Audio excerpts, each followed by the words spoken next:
Welcome, Brandon. Thank you, Marc. We're here in Newport, Rhode Island, and Brandon is the Chief Technology Officer for International Speedway Corporation, so we're lucky to have you here. You had the opportunity to meet the entire marketing organization for North America, so we thank you for your insights. If we can, we'd love to learn a lot more about you, Daytona, the project certainly that you're responsible for, and then learn a lot more about how Schneider can be more successful in selling to folks like yourself. So if you don't mind, let's start with learning a little bit more about what you do for International Speedway Corporation.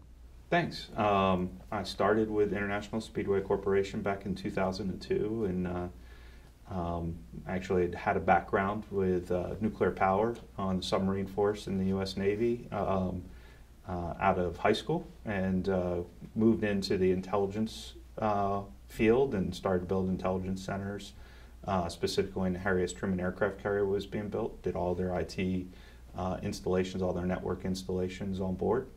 And as that developed, I moved on from the Navy and went to work for a small software development company specialized in healthcare in Orlando.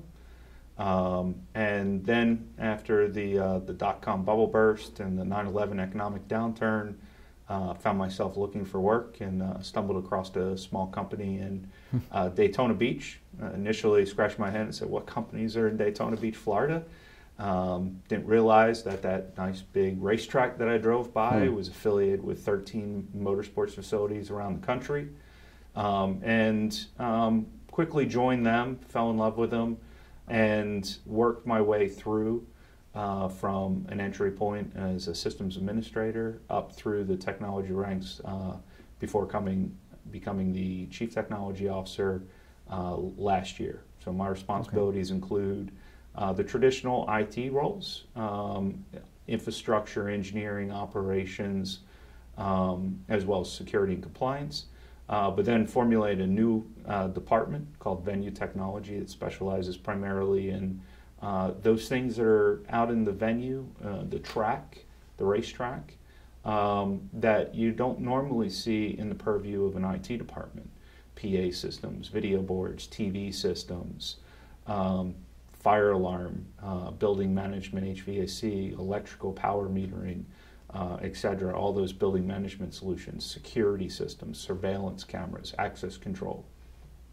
And we really found that that was an area of technology development that was quickly coming on the IP network, had technology solutions associated with it, and it didn't have a technology oversight. And so we formulated that department last year, and it's been growing very rapidly. Just hired a new leader in that space. And it's been one of our key focus areas, and will continue to be one as we kind of go forward from here in the next several years. So you talked about the security piece. Yes. And the importance relative to the connected environment. So explain a little bit more about how important those two are. Specifically on security, I think when you look at the current state of affairs of the world, everybody's worried about major events.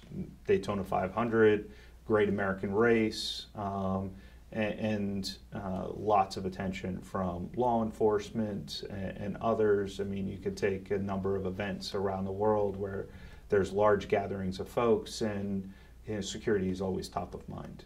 But our security focus not only is in those times where we're relying on outside entities, but the rest of the year as well. So you have a venue that ramps up to hundreds of thousands of people in the venue itself and in the surrounding areas that you have to manage through. That's only done through partnership with local and federal law enforcement.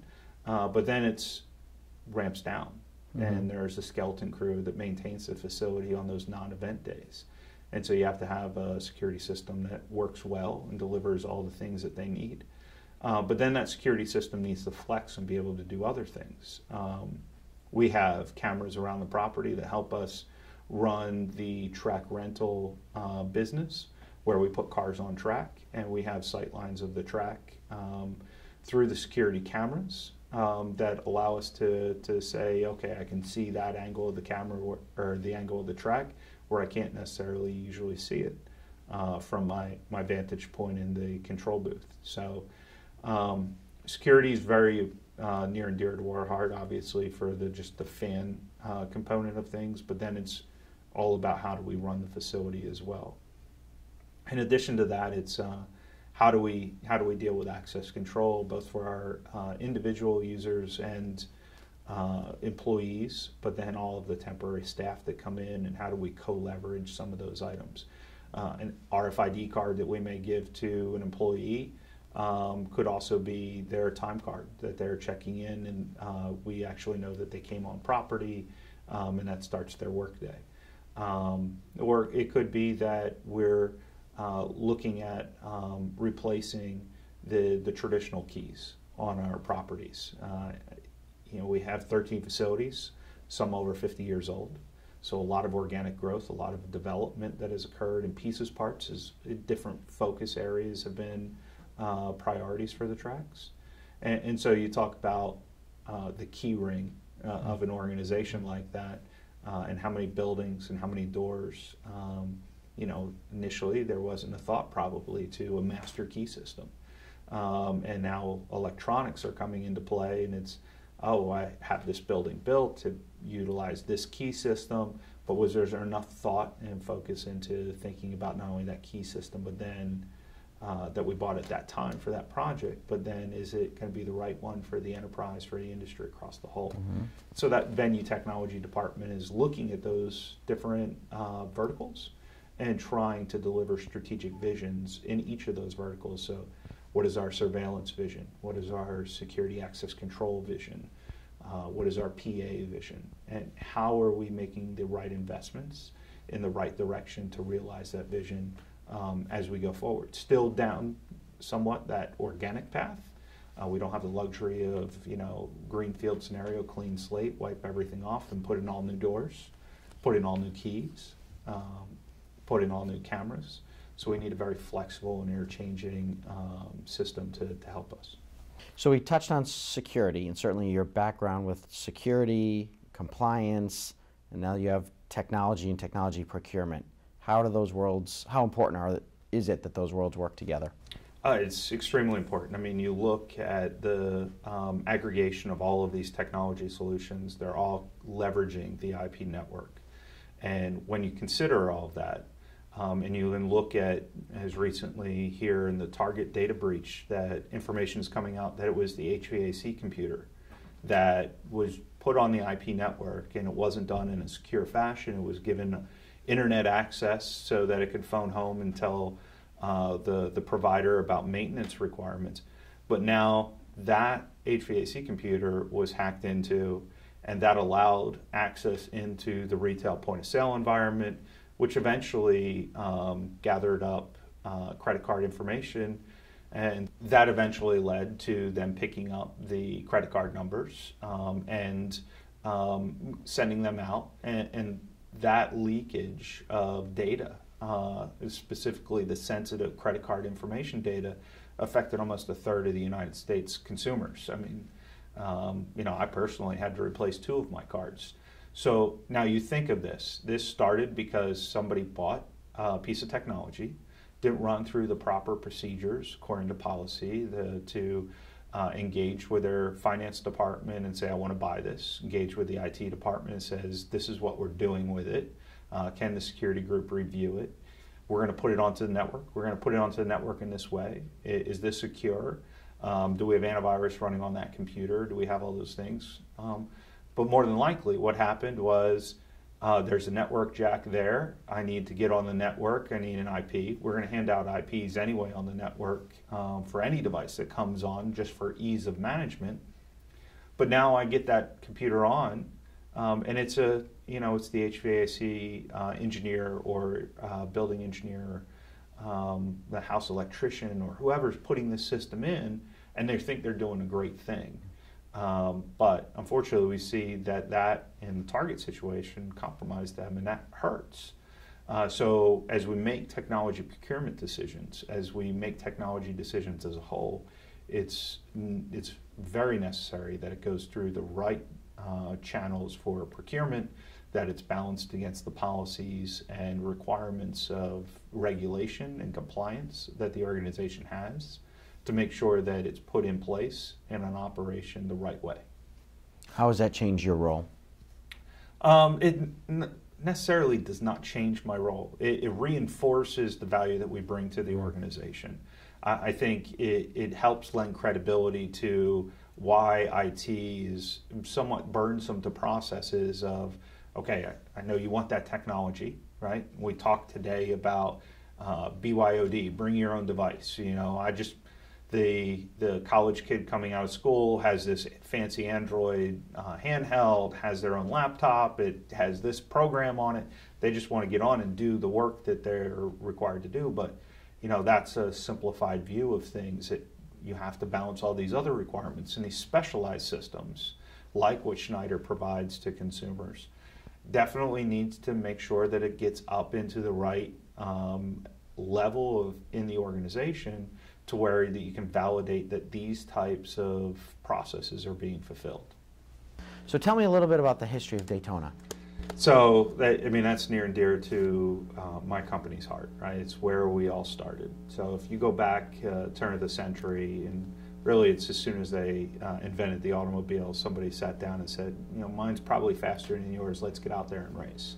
Daytona became a destination because of the hard-packed sands and great weather conditions most of the time that they were able to have. And it was where the 100-mile-per-hour barrier and the 200-mile-per-hour barrier were first broken in an automobile. And they were chasing 300 miles per hour for a number of years before they eventually moved to the Bonneville Salt Flats for the tidal challenges of being on a beach, as well as the occasional, very regular afternoon thunder showers that came through Florida. But after the war, the city got together and said, how do we recreate that destination style event? And so they started off with the Daytona Beach Road and Street Course, or Beach and Road Course. And what they were doing was trying to bring that live event, live race back. And unfortunately, the first year or two that they did it, they didn't really make out too well. It lost money. But a gentleman from the north, who was a part-time racer and an auto mechanic, had been out there, and he said, I probably have some ideas how I can make this actually work. And so he came out there, he organized the event, quickly got it profitable, but he had a vision, and his vision was the super speedway. Indy had been built a number of years before, and his vision was to take that beach road course and actually build a super speedway with banking and other things to really energize the fan base and engage them. And so his 20-year vision plan to build Daytona International Speedway was realized in 1959. And along that way, he organized promoters and drivers in 1948 at the Streamline Hotel in Daytona to form NASCAR. And that gentleman was Bill France Sr. And his granddaughter runs our company today, Lisa France Kennedy. She's the CEO. And the France family has guided NASCAR and guided International Speedway from the Daytona International Speedway roots. We went live with the first sporting event in 1979, the live coverage of the Daytona 500. And it was great because you got to see Kaylee Yarborough and Bobby Allison go at it in the infield after the event, and it was not only a NASCAR event but like a live boxing match at the same time. And you know, we talked to the marketing team earlier, and it's very interesting because you look at the first race in 1959, and it was a live event that finished in a three-way tie. That we didn't have high-speed cameras on the start-finish line at the time, and there was a wait to call the race, because there was that delay and that wait in time, we got into the national coverage, national newspapers covering race still undecided on Monday, on Tuesday, and on Wednesday. And on Wednesday, Bill Sr. calls up Lee Petty at home, says, "You won the race." The story goes is that Lee was in the middle of dinner, and Bill invited him to come down to Daytona to pick up his check, and Lee said, "You know, I could have told you on Sunday I won and mailed me my check." But the 1979, sometimes it's not just your coordination to build a huge marketing event. Sometimes it's luck as well, and the timing for the first live coverage, live televised Daytona 500 was during the middle of a major snowstorm that had most of the Northeast trapped inside on a Sunday afternoon. So instead of watching reruns, they were able to watch this live sporting event called NASCAR, and quickly became enthralled, and that started our momentum of our fans' allegiance and interest in the sport of NASCAR. So we learned a lot about Daytona. Tell us about the Daytona Rising project. So Daytona Rising is a reimagining of what a motorsports venue is like. It's a $400 million investment by our organization to really come in and rebuild the front stretch grandstands and suite tower of Daytona. It was started primarily driven off of just the organic growth that we saw in Daytona over the last 55 years. If you go into Daytona today, there are still seats that are 55 years old. And so, that's that fan that's been coming there may have been coming there since 1959, but they probably want a different seat today. The challenge was, our fans want to be able to have the same type of amenities that they have at home. All sports is in this competition with the living room and the 70 some odd cameras that you would have at a Daytona 500 like event. That you can get a phenomenal view of the event from that lazy boy in your house and be very comfortable. And so as HDTV has upped the coverage capabilities and delivery capabilities of a live sporting event to the home living room, it's been very challenging for us. And when you look at the stadium investments that have gone on over the last several years to bring together the amenities to be in competition with that living room and put them in front of the fan to say, hey, look, we have nicer seats. They come with cup holders. America's getting a little bigger, so they're a little bit wider seats, so you're a little bit more comfortable. If you fly Delta, it's the economy comfort upgrade capability. It's the exit row. And it's those types of things that you just start to dial up their experience, and it makes a big difference. We want to have more restrooms for them. We want to have more points of sale for concessions. We want to have nicer facilities for our premium guests, right? We can't look at just entertainment in today's day and age for our premium guests. Most of our premium guests are B2B partners that are coming in, and we want to have the amenities that allows them to justify the ROI of their involvement. So let's talk about having a suite that can act as a conference room, that can allow you to showcase your business conversation and make a point while they're there being entertained. So, as you engage a customer, you attract them to engage with you at an entertainment destination that provides them a unique experience. And then you have a business conversation with them, and you have the tools so that that business conversation is relevant and pointed, so that you're not saying, I'll follow up with you. It's everything's available to you there. That's what makes the difference in the B2B world today. And so when you think of that, you think of a consumer destination for the fans that is relevant, that's in competition with that living room, that makes the live event appealing to attend. when you look at the B2B suite and how in that context now we're looking at creating the tools for the partners to actually engage and create energy off of the entertainment event from the engagement of their customer to actually drive towards a return and a sale. You know, that's what Daytona Rising is about. It's bringing all of those things together, bringing all of those amenities together that makes it the next generation of motorsports experience. Great. So can you talk in particular from more of a construction standpoint, all the different environments and all the pieces that need to be considered to deliver that experience? So Daytona is a motorsports venue unlike any other, right? 55 years old, 2.5 mile tri-oval, 31 degrees of banking. It'll seat 101,000 fans in the front stretch over almost a mile-long grandstand. So this is a mile-long grandstand. The engineers, when they're doing this, have to take into account the curvature of the earth, which changes 7 inches over a mile. So you can put 15 NFL stadiums inside of the tri-oval of Daytona, not counting the parking lots and campgrounds surrounding it. You'll have room left over for parking even with those NFL stadiums inside. So when you look at that and you put that everything into that context, the construction is a massive undertaking in and of itself. From a technology perspective, as part of the design process, I'm building a stadium that I started designing 2 years ago that's going to open in 2016. So I had a 4-year vision before I even put my first customer through the technology experience.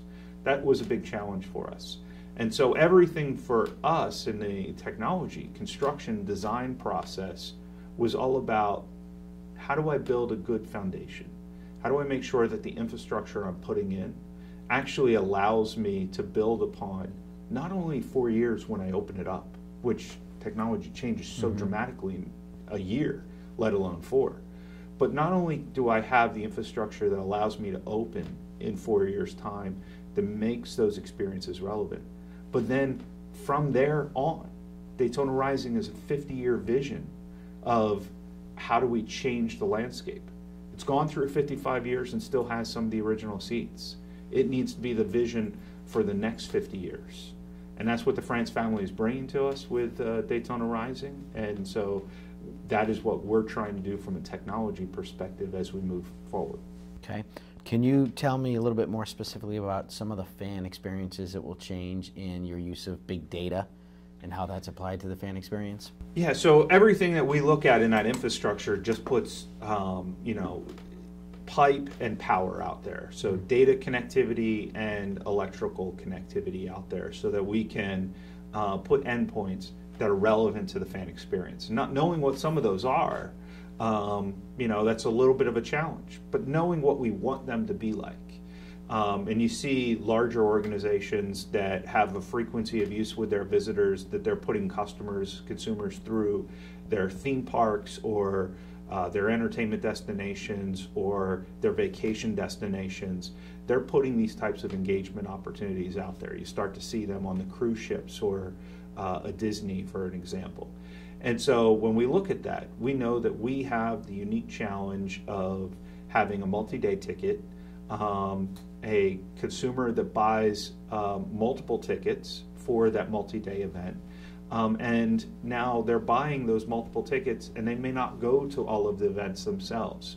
So how do I uniquely identify my fan when the average fan is buying 4 tickets and those 4 tickets exist over multiple days? And so I may not go until Sunday when the main event is on, and so there's ancillary events which are becoming more popular. Now all of a sudden we're putting your neighbor through or your friend through or your aunt or uncle through.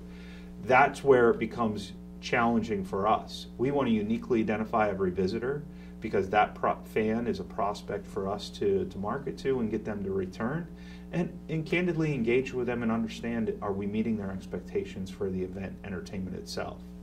We survey all of our fans afterwards, but it's a moment in time weeks after the event has passed. I want to know how my fan is engaging and activating on property from the time they leave their house to the time they drive into the parking lot, their entire day through the venue, through the trade show that follows the NASCAR circuit, with all the partner activation opportunities, through the live event, their concession sale, their different experiences, all the way through home. Because it's not only collection of data from the fan, but then it's the reuse of that data and surfacing it and delivering it in a relevant fashion that makes sense. And it can be as something as simple as saying, Mark, thank you for coming to the event on your way out on a digital sign. Or it could be something very relevant to being a challenging day in your experience by delivering you traffic updates to be able to get in and park for the event in a good time so that you're not sitting in traffic for 4 hours and getting frustrated. All of those challenging points that could exist, if I can get you information, I can tell you what the best route is to go in. How do you navigate through the worst of the traffic? How do I deal with the right parking lot for you to park into based upon some of the things that maybe you have already said you want to see throughout the day, or where your seat is. Different parking lots in a 2.5 mile tri-oval of Daytona with parking on both sides of that venue. It's a big deal. Guiding you to the right location to park, to where you can get a tram, to where you can be dropped off in the right location, to where you're not having to walk 10, 15 miles in the day, then I've just made your experience better. And everything we do is about our fan experience and driving a reward towards the fan, and so that they know that when they come to Daytona, they're going to enjoy themselves and they're going to want to come back again. Okay, so tell me about all the environments that exist within this Daytona Rising project. Well, if you step back and you look at the Speedway as a whole, I mean, the parallels are very akin to a city. When you look at what we do, from traffic management to the inflow and outflow of the fans coming to the event, to people movers and trying to move trams around this facility to help with just the square acreage that we deal with in fans' movement throughout the day. We have live concerts. We have facilities of inbound water and electricity. We have emergency services. We have law enforcement, fire and rescue. We have a care center, which is effectively in partnership with local hospitals and trauma centers, a small hospital with a life flight helicopter to take you to the trauma center if any of the accidents that drivers may get engaged in cause issues. But you know, that care center doesn't just treat the drivers when they come off the track. That treats all of the other folks that are there working the event, the fans, etc. Depending upon the size of the facility, you may have multiples around to help. We have basically a conference trade show that follows NASCAR with all the partners trying to activate. And so now you start to step back and you look at this and you look at what a city goes through in a downtown area. They'll have a hospital, they'll have local public transportation, they'll have water and sewer movement, they'll have electrical infrastructure, they'll have emergency services to all coordinate. And then they'll have special events that are going on. You know, the on-track race that you see on on Fox, as an example, is just one element of the entire race day. It's a multi-day thing. You don't come in and decide the day of 9 times out of 10 to come in and tailgate for a couple hours and go see a basketball game or a football game or a baseball game. You can definitely do that, but most of our fans don't. Most of our fans take a couple days of vacation. They come in and they experience the event over a period of time. We have camping on site. So now you're talking about a hotel type operation that we're dealing with, where we're contracting with local services to come in and do pump outs, to do water delivery, do ice delivery, to do firewood delivery. And so all of these things add up. And when you look at it, a racetrack, it really is a small city. So how do you manage this complex environment that looks very much like a city? It's challenging, but when we step back and we look at it, you know, it's having the right infrastructure, right locations, and making sure that we're operating it efficiently. If you look at our infrastructure, it's been organically built over a number of years. A 55-year-old facility like Daytona has gone through a number of point projects that are focused on a specific area.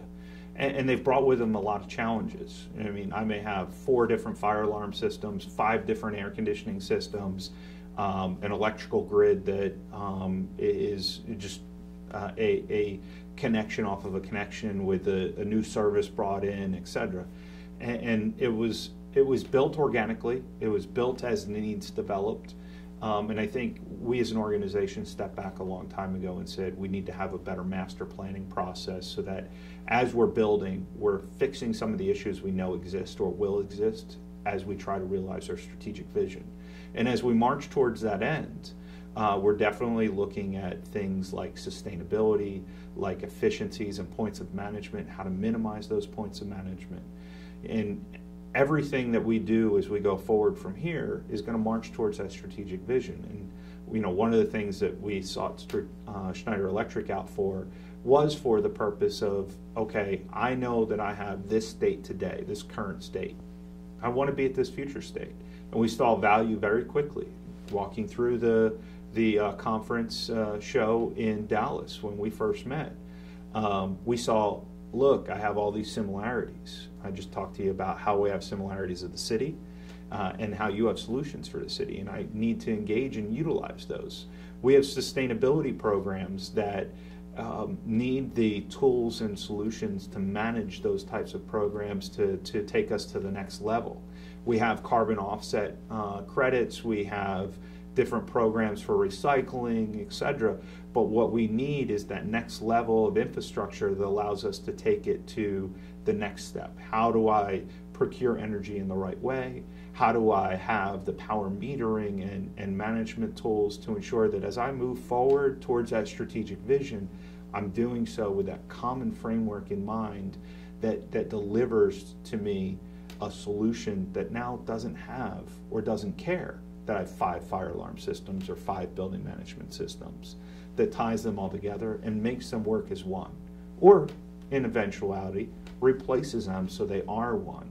And they are one with a partner that I have the ability to know it's supported, know it's backwards and future compatible, so that all of those point investments in the future all work towards that strategic vision that we're trying to realize.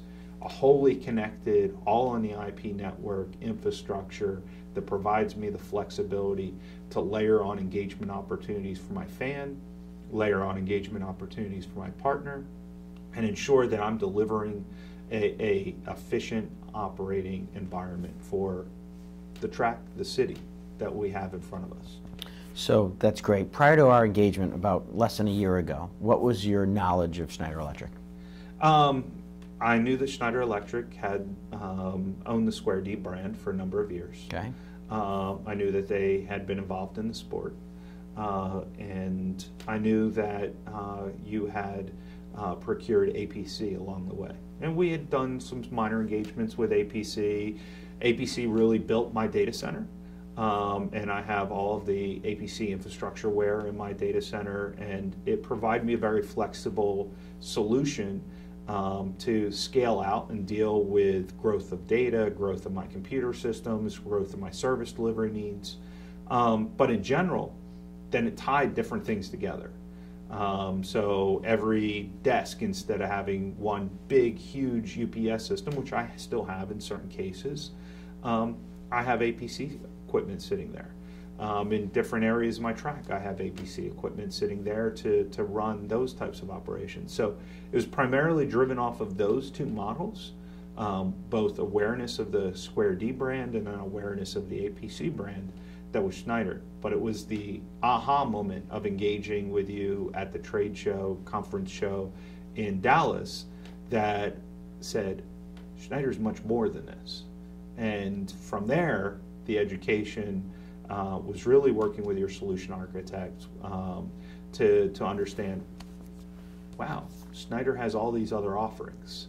And it wasn't just my awareness that had to be grown. I actually brought the teams together with Warren, your solutions architect, in Daytona, and we had an envisioning meeting where it was, here's all the things that we can do from a Schneider standpoint. What are your pain points? What are you suffering through? And I think we all saw the Super Bowl go dark a number of years ago, and it was the electric company that caused that issue. And we have challenging locations that our tracks are in with not a lot of fixed infrastructure from the public side of things to deliver those solutions. And our TV broadcasters that come in, Fox and ESPN and others, they bring their own power along with them. They haul 2 1-megawatt Caterpillar generators so that their operation is completely isolated from everything else. The rest of the venue doesn't have the luxury of that. We have to deal with point solutions. We do rely on shore power from the public solutions. And those entry facilities are challenged as well. Once they come into our facility, they, again, through the piece part grid that is built up over the organic growth period of time, deliver solutions and power to a number of locations. Okay, so now I have that. I don't know what is being used where the hot spots are, etc. We haven't gone dark, but we've had challenges, and we've had to have the public infrastructure utility come out and actually look and see where that is. And sometimes it gets into a gray area. Was it your problem or is it my problem? Well, as we look forward to Daytona Rising, one of the things I think the team is looking for is that power metering capability, so that I can very succinctly say, it's in this direction or it's in that direction. It's this problem, it's this circuit, it's this issue that's causing something else. And it allows me to quickly isolate it and deal with it. And when you think about how we're trying to leverage technology to help rebrand the fan experience in a live sporting scenario, and how we're trying to leverage technology that runs off of this power, that is very key to our ability to be successful. So I run into a power issue and I shut down the race like they shut down the Super Bowl. It's not too great. Right. So we have to find ways of making sure that as we go forward, we have the right tools in the right place to deliver this to the service delivery parameters that we have to.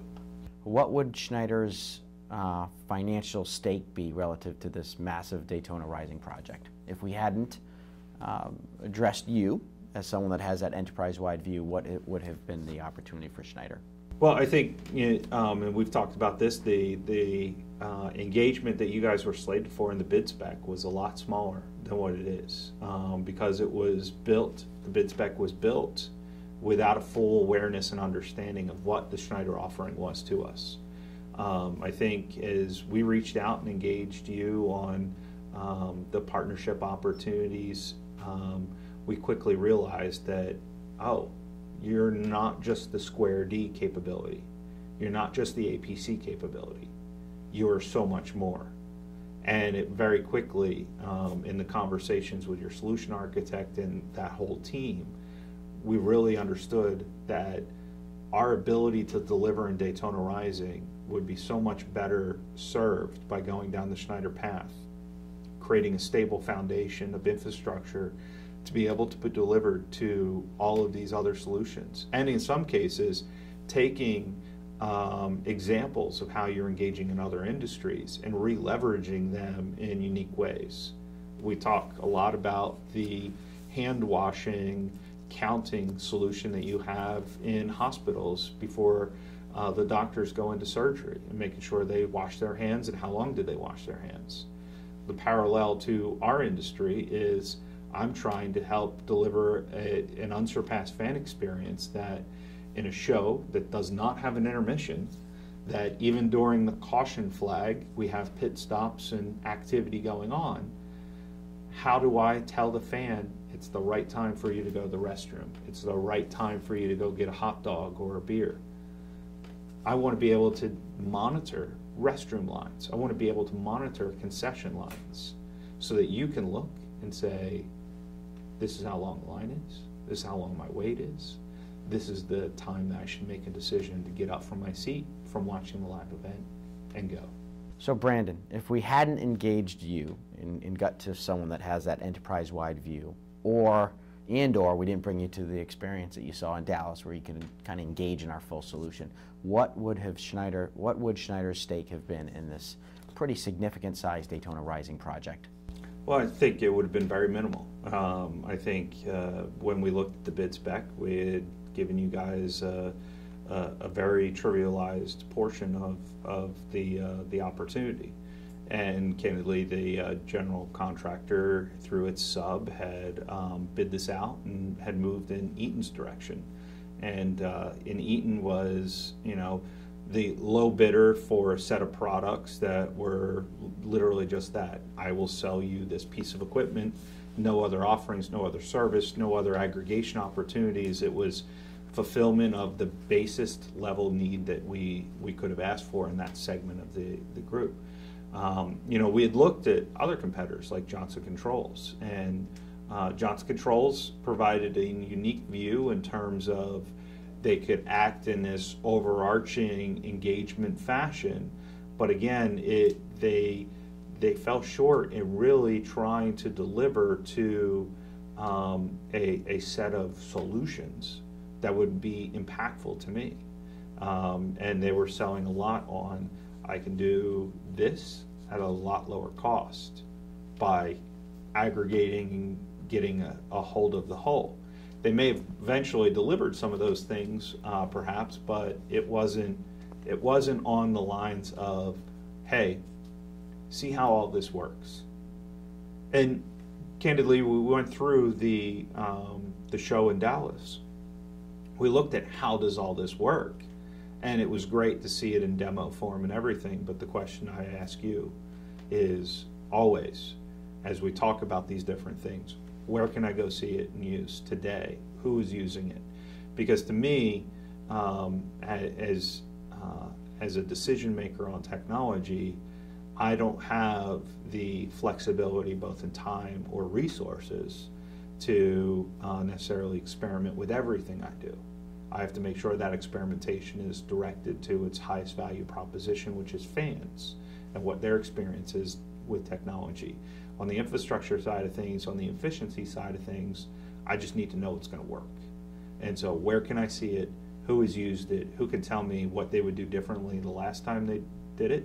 And how is it working for them from a support standpoint today and in the future? So where are we today with our relationship with International Speedway Corporation?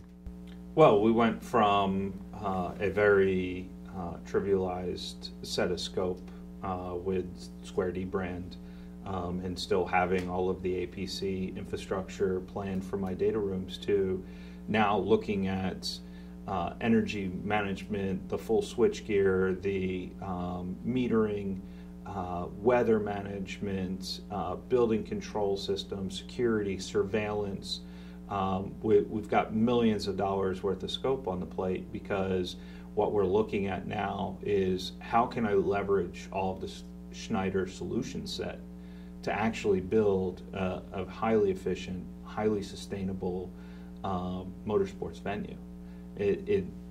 That to us is the differentiator that we haven't seen your competitors be able to deliver to. I haven't even seen them be able to have that conversation with us.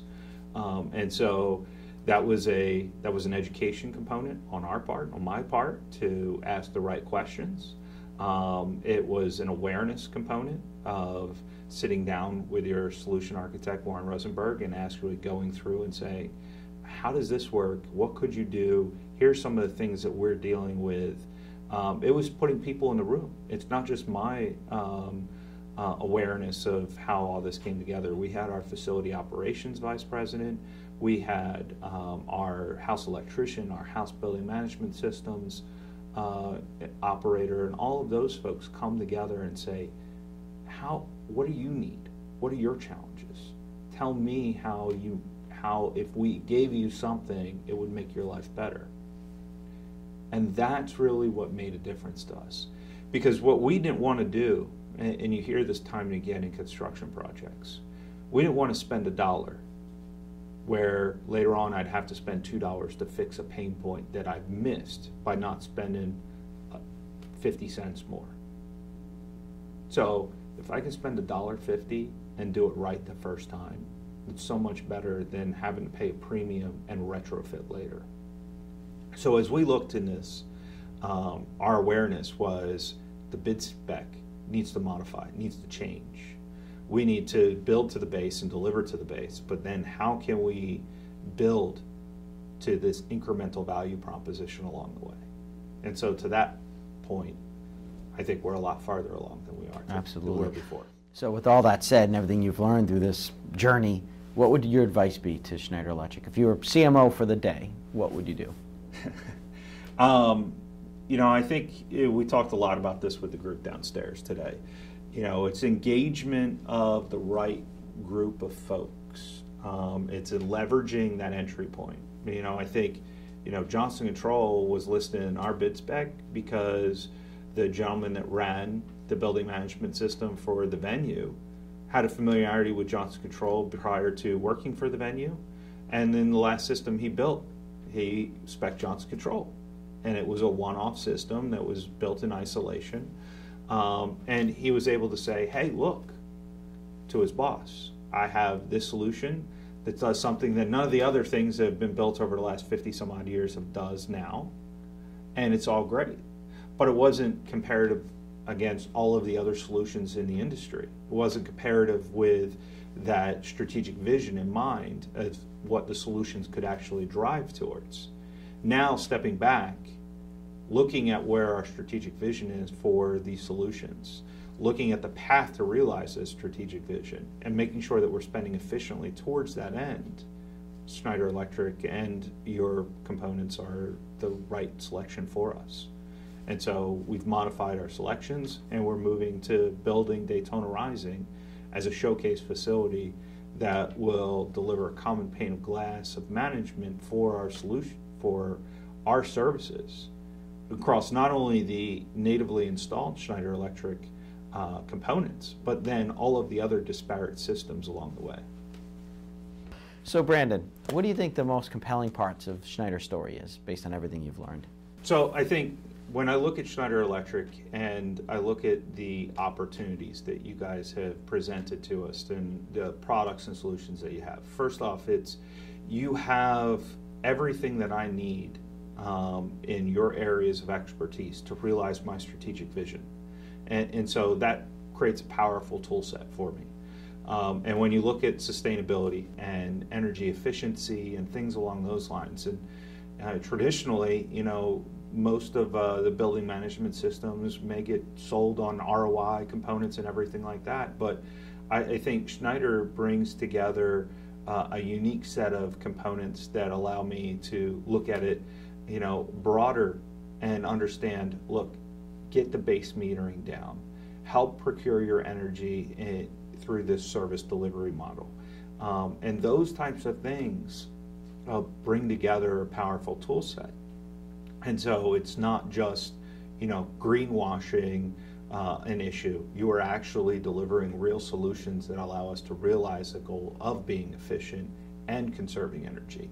And have services that extend just beyond, okay, we'll turn the air conditioner off when a person isn't in a room. You give us the opportunity to leverage tools that say, hey, procure your energy in a cost-efficient manner, leveraging the scale of Schneider's power. And then I think the third, it's the technology and people. Technology and people to actually realize the benefits of what we're trying to accomplish. How can I take all of the tool sets that you have in your products? How can I become through efficient use of that technology, a sustainable platform? And then how, leveraging the technology and the people to create relevant solutions, do I realize all of the strategic vision items that I have? To me, those are the three items that make it key for me to be a partner with Schneider Electric in the future. That's excellent. In that, how would we be more successful in reaching C-level executives like yourself with that message? I think C-level executive engagement is important, but it's not as important as engaging the entire organization. But a lot of the organization C-levels don't necessarily perhaps understand the components of what their team is challenged with does a CFO realize that the building manager is trying to manage an efficient air conditioning system, or that they're monitoring and metering their energy procurement? They need help. That lower level that you perhaps are engaged with, that because of their familiarity with your tool sets, they need help in telling their story. But they also, I mean, we talked about from a security standpoint, it needs to get to that C-level suite. They need to make these decisions in an aware fashion. But how do you get there? I think it's engagement of the lower tier folks to engage the upper tier management. It's making sure that the story is translated from perhaps the technical nuances to what the business really is concerned with. You know, at the end of the day, a CFO will always talk. What is my return? What is my capital outlay? What's my operating expense cost over time? When do I need to reinvest? You need to be able to help transition the conversation from the folks that are experienced with a small component of your tool set to folks that are now aware and engaged at that solution architect level to say, there's a bigger component here than just doing one thing. Do these set of things and you realize a goal. And then taking that conversation and translating it to business metrics that say, this is how we are helping you. This is how we can help you. These are the things to be aware of if you don't make these types of decisions. And it's giving the data and the tools to the lower level folks and the middle level folks to sell to the upper level folks to help tell the story. You can use Schneider and you can accomplish your strategic vision, and you can do it in an efficient and cost-effective manner. Very good. Thank you for that feedback. And thank you for taking the time with us in Newport. Very much appreciate it. Thank you very much for having me. I appreciate it. Excellent. It's been great. Look forward to a long relationship. Thank you.